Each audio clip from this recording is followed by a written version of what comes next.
তৃতীয় দিনের খেলা শেষে অস্ট্রেলিয়ার স্কোর 12 রানে 3টি উইকেট। অর্থাৎ দ্বিতীয় ইনিংসে অস্ট্রেলিয়া ব্যাটিং করতে নেমে 12 রানে 3টি উইকেট হারিয়েছে।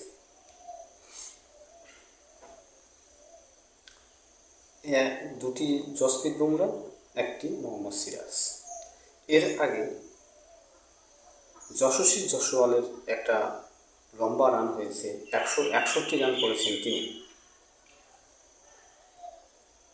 এরপরে বিরাট কোহলি 100 রান করেন। এই মুহূর্তে ইন্ডিয়ার নিট হয়েছে 534 রান, আর 12 রানের মাথায় 3টি উইকেট হারিয়ে ফেলল অস্ট্রেলিয়া। ভারতের জয় নিশ্চিত বলা চলে পার্থ স্টেডিয়ামে। ভারতের ব্যাটিং বোলিং যে হিসাবে পারফরমেন্স দেখিয়েছে, নিউজিল্যান্ডের বিরুদ্ধে 3-0 ব্যবধানে কিন্তু টেস্ট হেরেছিল ভারত। কিন্তু অস্ট্রেলিয়ার মাটিতে পার্থে গিয়ে মনে হচ্ছে যে অস্ট্রেলিয়ার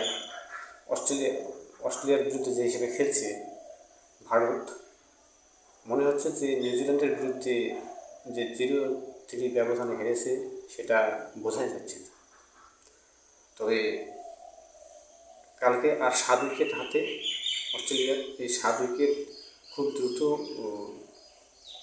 মনে তো হচ্ছে যে লাঞ্চের আগেই এই 7 উইকেট নিয়ে নেবে ভারত, যে হিসাবে বোলিং করছে।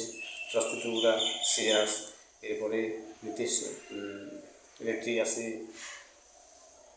ওয়াশিংটন সুন্দর আছে। স্পিনটা মোটামুটি ভালোই ধরছে, ভালোই হবে। আগামী দিন খেলাটা দেখার জন্য সবাইকে আমন্ত্রণ রইল। ভারত সিরিজ জিতছে আর কি।